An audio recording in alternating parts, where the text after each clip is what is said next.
Good afternoon. I'm Kimberly Bishop, Associate State Director at AARP Michigan, and I'd like to welcome you to our Lunch and Learn Getting Ready to Ride. In case you're joining us for the first time, this is the second of a two-part series that we're hosting in conjunction with the League of Michigan Bicyclists. Our goal is to provide you with some information to help get you back on two or three wheels, as well as to help bikers and drivers learn how to share the road safely. Just to give a little background on why we'd be hosting a session like this, AARP and the World Health Organization have teamed up to create the AARP network of age-friendly communities, which simply means that elected leadership has made a commitment to work toward making their municipality a great place to live for people of all ages. Jackson, Lansing, Novi, Royal Oak, and others have signed on, but more importantly, in 2019, Governor Gretchen Whitmer made this commitment on behalf of the state of Michigan. We are one of the few states in the country that has joined the network on the state level. One of the ways that communities are working to be more age friendly is the addition of bike lanes. Whether you choose to ride a bike for transportation or to get a little cardio, since we all know that it's important to get up and move, we're here to help you along the way. I'd like to introduce you to Erin Sloan Turner. Erin is Education Director at the League of Michigan Bicyclists. She's on a mission to make roads safer for all users. Since the summer of 2004, Erin has been sharing her love of cycling through on-bike education, where she began her journey of teaching youth to cycle and camp while riding around the state of Michigan. Erin continued her work in bicycle education in Kalamazoo, where she taught social and bicycle mechanic skills through the Open Roads Bike Program. Erin grew the Youth Apprenticeship Program and the Youth Advisory Board while working as program manager at Open Roads. She holds a master's degree in recreation from Western Illinois University and a bachelor's degree in communications from Eastern Michigan University. Welcome, Erin, and thank you for joining us again this afternoon. I talked a little bit about biking and the connection to age-friendly communities, but we also know that there's been a real increase in bike purchases during the pandemic. We want to be sure that people are doing it safely. And as we started our session last week, we had lots of questions about fitting bikes and those kinds of things. So after you do your presentation, I'd like to talk a little bit about the bike fitting and sizing, and then we'll go into questions. So this is an interactive program, and viewers may type questions for Erin in the comments section. So Erin, take it away. Kimberly, thank you so much for that introduction. We're going to jump right in because we have a lot to cover, and I know you'll have a lot of questions.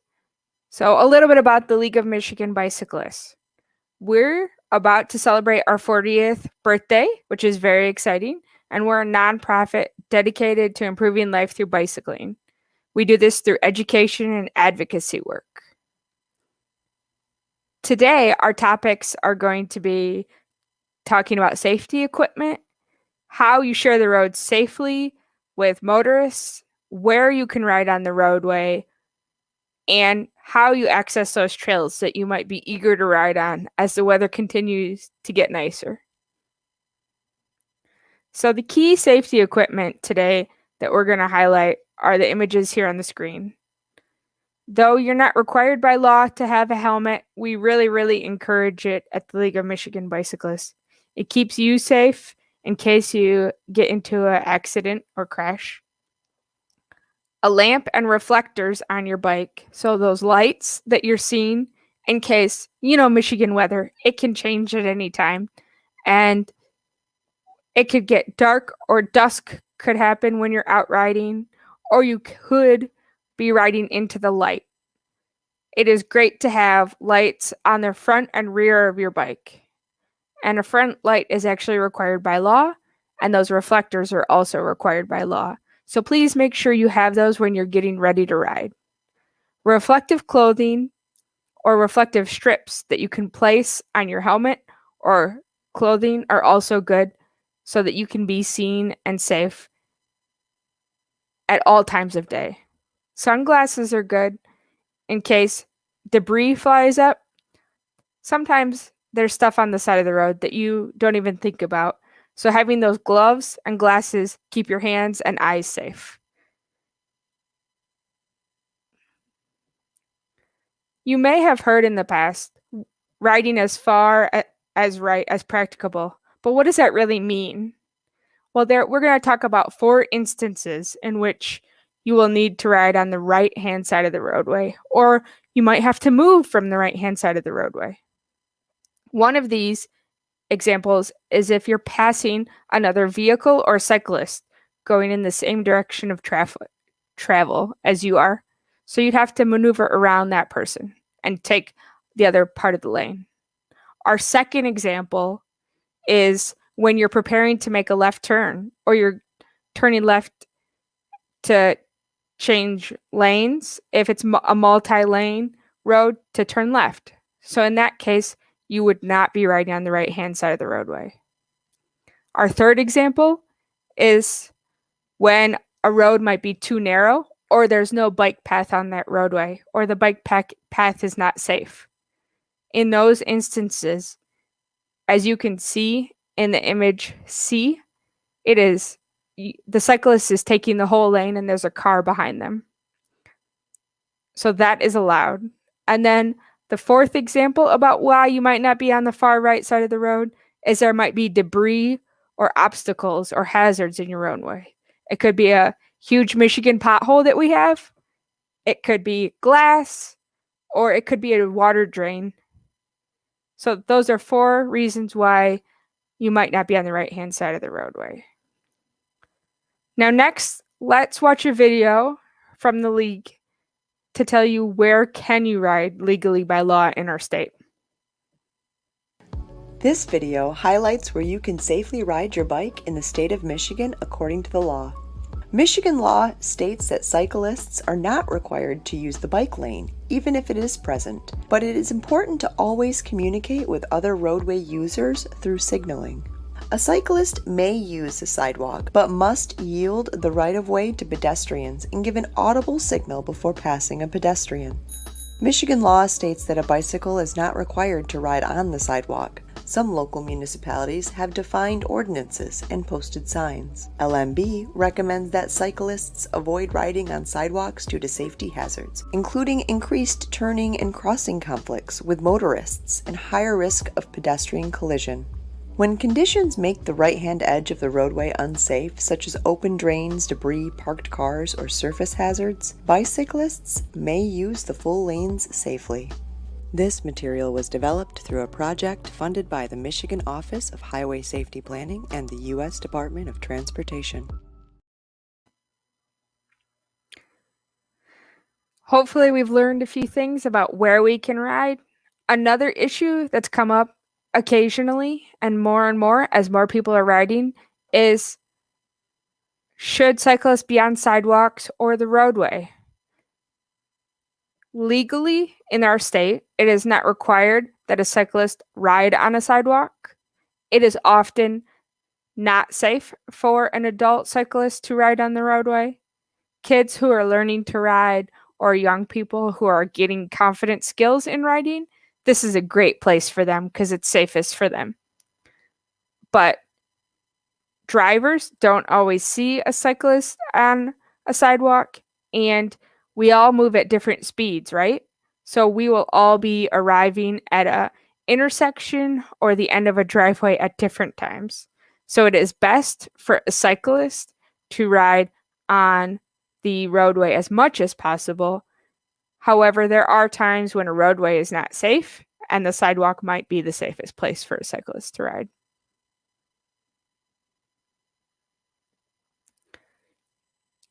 Intersections are key areas where sometimes crashes occur. The first one that we're going to discuss today is a right hook. This is when a car turns right and may not see the cyclist or might not quite determine the right speed at which that cyclist is going to meet them at that intersection. So what happens in this instance is the car kind of cuts off that cyclist and causes a crash.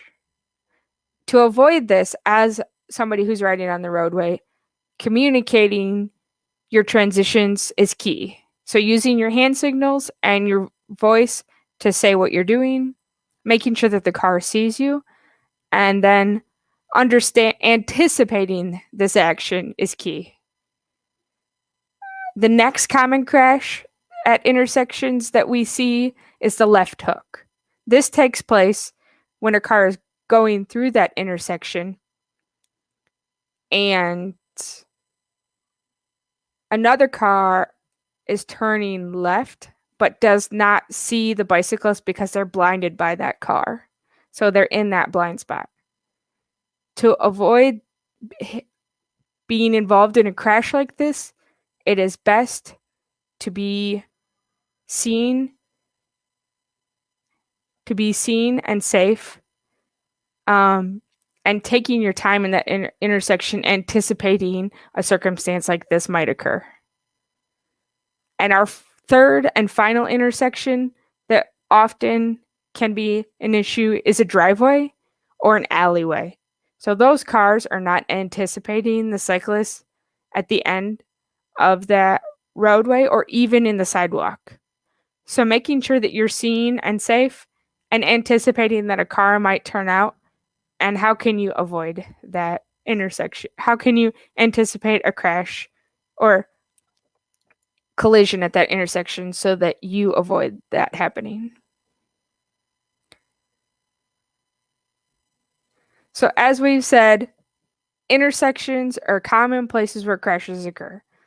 The best thing to do is to slow down and stop and make sure that the traffic at that intersection sees you. Also, make sure that you're able to judge the speed and distance of stopping time with other vehicles. And in the image here, there is a cyclist behind the car, and you want to make that cyclist is in the shadow of the car, meaning that we're not seen as easily as other traffic. So making sure that you avoid those shadow spots so that we're always seen and safe.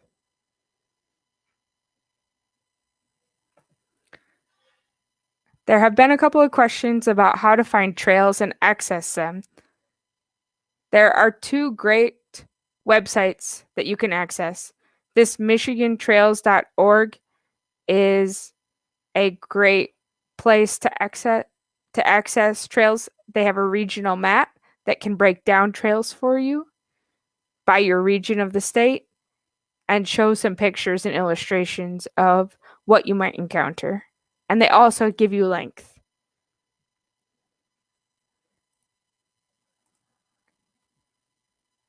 It also references possibly what types of activities you could be doing there.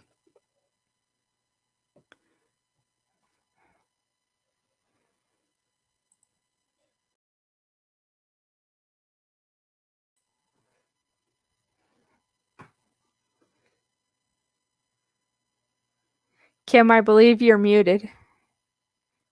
You're correct. Thank you so much. That's the thing about being live. Erin, you gave us lots of great information. Again, I wrote down a few questions myself, but I know that we had lots of questions last time about choosing the size of a bike, how to fit a bike properly.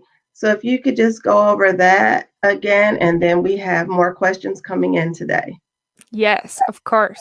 So fitting a bike is key, right? You want to make sure one that fits you well so that you're riding safely for yourself. So if you are new to biking, if it's been a while since you've ridden, I would recommend going to a local bike shop in your community, and having them help you find the best bike for you so you can try one out on the roadway.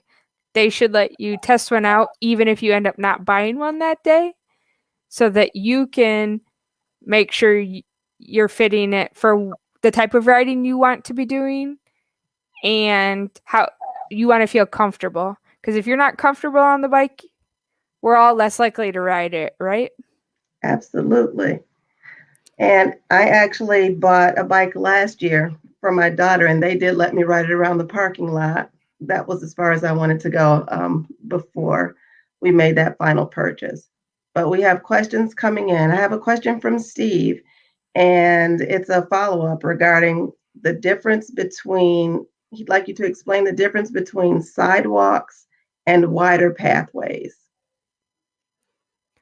So, wider pathways are more likely to be trails that are predetermined by your community, and sidewalks are the traditional area that we see all around town or within the downtown area. It's less safe to be riding your bike in your downtown community on your sidewalk because there's a lot more traffic and you're less likely to be seen. If there's a wider path and it's customary in your community that people are riding that and using that as their recreational pathway, then that's different. But we're more speaking about those sidewalks that are in those areas where traffic isn't really seeing you because they're paying attention to everything else that's going on. So this is an interesting question, Erin. I think I shared with you that I'm on the Nextdoor app where neighbors talk about things that are going on in their communities. And in our community, there was a middle schooler who was riding in the street on a 2-lane street that's kind of a connector between 2 other neighborhoods. So there's really not an alternate path for cars to take. And traffic, he was backing traffic up. And even in the Nextdoor app, his mother said that they were instructed, he's working on a cycling badge for scouts, and they were instructed to ride in the street, not on the sidewalk. So I don't know, can you shed a little light on how sometimes you might need to just look at the environment and make a decision on what's safest, because it's not necessarily going to be a hard and fast, you should never be on the sidewalk or you should always do, one thing or another. right. So it really depends on the environment, like you've said. If it's a really, really fast street and people are whipping down at 55, 60 miles an hour or greater in their car, and there's a sidewalk there that's not really used by a lot of pedestrians, or even if there are pedestrians on it, it might be the safer place for the cyclist. And in that case, it might be safer for a cyclist to walk their bike across the street if they're crossing that high traffic area, as opposed to thinking we can always make it in between those breaks in car traffic or truck traffic. Okay. We have a question from Jay. And Jay is in his 70s. He says he hasn't been on a bike in years and he has a bad back. He'd like to start biking again, but doesn't know what type of bike might be best for his situation. Do you have any thoughts on that? It's a great question, Jay.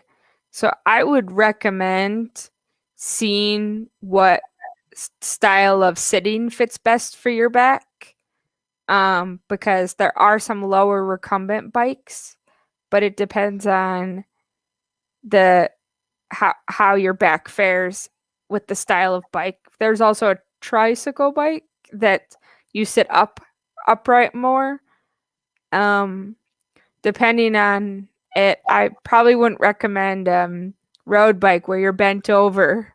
That might not be the greatest fit. So I would say see if you can go somewhere and stand over them at the very least and see how they fit, whether it's a big box store or whether it's a local bike shop in your community, and say, hey, I really want to get on a bike. How can you guys help me out? It also might be good for him to ask his doctor. Yep. to make sure that he's doing what's best for him. And that would be the case before starting any new exercise, that you want to be sure that your doctor is okay with it. We have a question from Kathy that I've definitely experienced. Any suggestions to deal with bugs getting in your mouth while you're riding? That sounds gross. I'm sorry, Kathy, if that happened to you. That's unfortunate. You know, I don't really have a great answer for you. Kim, do you? Maybe we could brainstorm real quick together. Right, with your mouth closed. Right? I mean, I would say the important thing is if you need that break to get a drink of water, take it. Because I think the warmer I get, the more my mouth gets open because I'm like perspiring, right? So maybe take a few more breaks and get that hydration so you can keep riding and hopefully don't have any extra visitors to your body, you know. So actually, we have one of our viewers that had a suggestion, which was to wear the mask, or how do you pronounce it? Balaclava? Yep. So there you go. I love when our viewers help each other. That's a great idea. I'm kind of like, I tried to work out in a mask at the gym the other day. Oh my gosh, that was hard. Yeah. And I can imagine being outside, it might be more of a challenge, but the do you pronounce it balaclava? How do you pronounce that, Erin? Yep, you were correct. Okay. But those are generally, I have one, those are generally lightweight and probably wouldn't be too uncomfortable while riding a bike. And you could also get it a little wet, like you could moisten it slightly so it could be breathable and kind of slightly damp, so that might be cooler if it's a really, really warm day. So Erin, you mentioned reflectors, or is it reflective tape that you can put on your clothing? Yeah, there are reflective strips you can buy that you can put on your apparel. You can also put them on your helmet, or really anything that you're probably going to often use while you're riding. I think most local bike shops or even big department stores that sell bikes would have that type of an accessory.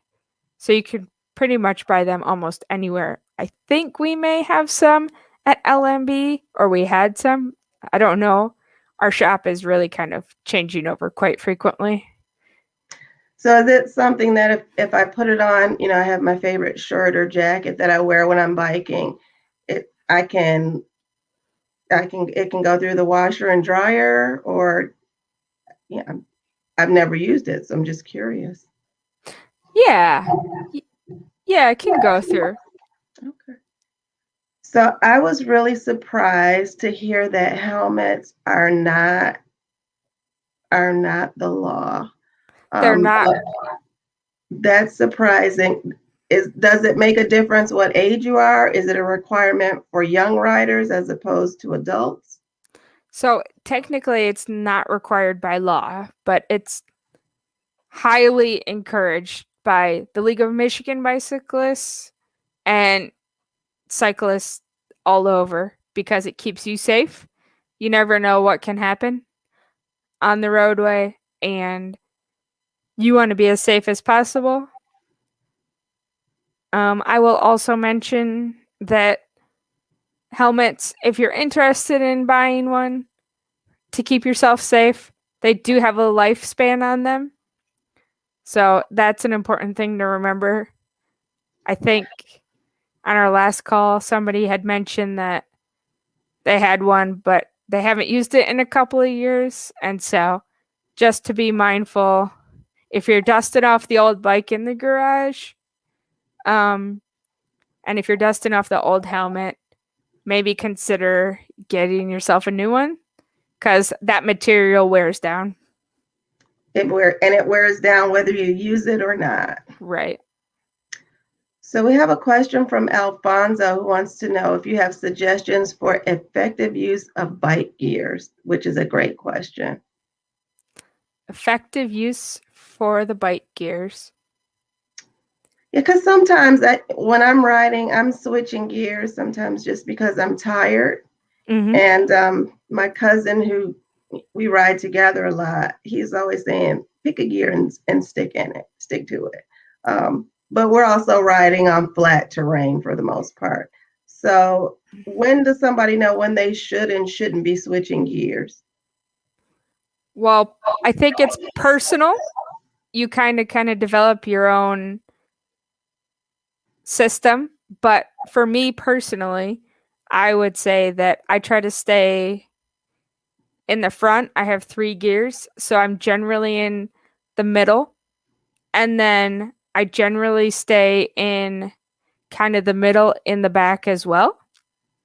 But as I am going up an incline, I try to change the back gears so that I am not having to work really hard. I'm using my technology to help me ride up a hill. I'm using my resources as opposed to, so I try, but you want to be careful not to cross train. So that means you're in the furthest gear in the front on the left and the furthest one on the right. That can wear down your chain. So that's something you want to avoid as much as possible. So as you talk about gears and the furthest one on the left, in the front and the back, what's the difference between those? Because I know, like, obviously they get larger, they go larger to smaller, or depending on which side you're looking at, or smaller to larger. Can you explain how that relates to my leg or pedal power? I am horrible at remembering it. Like right now, I would need a bike in front of me. Okay. But the bigger cog that you're rolling in the front, or the bigger cassette, Mhm. the more power you're gonna get. The smaller it is, the smaller your cassette is, the the less you're gonna go. Or so, like, it's gonna be easier, but you're not gonna be going as far as fast. Okay. So we have a question. Oh, I'm sorry. Were you finished? I didn't Oh mean to yeah, cut you. yeah. Oh yeah. Go ahead. We have a question from Cindy who wants to know, how long exactly is a bike helmet good for? That's a great question. So there should have been something when you purchased it that said, but I believe they're in the range of 5 to 7 years. That's their life cycle. So, Michigan has a lot of traffic circles. Oh yeah. What do you recommend that a cyclist do as they're approaching a traffic circle? So just like a narrow roadway, a traffic circle, you would take the lane, but you'd communicate your directionality with your hand signals, and then maybe vocalizing or using a bell if you had one to communicate, hey, I'm taking this lane, this is the direction I'm going, this is when I'm leaving this is where I'm leaving the traffic circle at. So as much communication as you can. And if there's, use common sense. So if there's a lot of traffic or a car in front of you, behind you, that really wants to get around you, then maybe if you are okay with it, you let them go through before you. If not, maybe you go through and then let them go around you. But I know there's enough confusion with drivers, with motorists dealing with traffic circles. So I can imagine that that's even a bigger issue on two wheels. mm-hmm. Mm-hmm. Well, it's also an issue if there's only one lane and there are also cars, and there's that possible frustration or congestion happening for a few minutes. We all want to get what places as fast as we get our Amazon packages. So, But we want to get there safely. yeah, the important thing is safety. So I did buy a new bike this year. And when I went to the bike shop to pick it up after it was assembled, um, they recommended a set of bike lights for me that were $115. Now, I want to be safe and I want to be seen, but I just didn't think I needed a $115 set of lights. What is important in a light? In bike lights, should they be red? Should they be white? Should they blink, flash? Like what are the features of bike lights that I need to be looking for? Because I'll just be honest, I passed on the $115 bike lights. Well, I'm glad you passed because you can buy great ones for $30 to $50. And so you could buy a couple of them for $30 to $50. But the key is that most of them today have a white, so they come in a pair, and there's a white light for the front and a red light for the back. And they pretty much have multi features. So they can be just a constant light or they can be blinking. And you kind of plug through those different channels. So that is, I would say the thing is to always make sure that they are charged because they're mostly charged through like an LED, like kind of like a phone adapter for your cell phone or your tablet. That's how you charge them. So some of them, the longevity of them staying on, it might be shorter if they're on the cheaper end, but the important thing is to make sure that you have a way to recharge them. And if you're going to be doing a ton of riding, make sure that they're off if you don't need them. But any type of light is good. It's better to have a light than not have a light. Because with Michigan weather, like I said, you never know what can happen. It can be rainy and cloudy and really, really dark in an hour. That's a good point. And sometimes I see people in my neighborhood and they have their lights on all the time. Should you have them on like, the newer cars have daytime running lights or lights are just on all the time? Of course, that means that you either need to charge them more often or make sure that you have batteries. But what's your thoughts on that? My thought and our thought with the league is that you have them running all the time you're riding because you never know when a car might not see you. And hopefully, if they are more movement oriented, the car is more likely to see you. Okay. As a second visual thing. So the idea is to always be seen and safe and always be proactive when you're on the roadway. And so this is a way to do that. And now I understand why cycling jerseys come in colors like highlighter yellow and green and orange. It's all about being seen. Yep. We have a question from Gregory, and I'll be honest, I don't even understand the question. He wants to know, when will the League of Michigan Bicyclists adopt the Idaho Stop? So if you could tell us what the Idaho Stop is. So the Idaho Stop started in the state of Idaho, and it was that at a stop sign or even a red light, if there was no other traffic, you didn't have to physically stop and get off your bike. You could just go through it. We in the state are working on legislation right now to try to make that happen. However, we're getting some pushback on that. Well, we had a conversation with at the league today about it, and there might be some communities that might be piloting it in the next couple of years here. But as of right now, our state is not willing to adapt it overall. So right now, legally, we technically have to stop at every stoplight and every stop sign always. Well, thank you. And Gregory, you know that the League of Michigan Bicyclists is working on it. So we have time for just a couple more questions. So if there are any last questions, please type those in the comments. I also, Erin, I had a question about sunglasses because you talked about, sunglasses and keeping debris and things out of your eyes.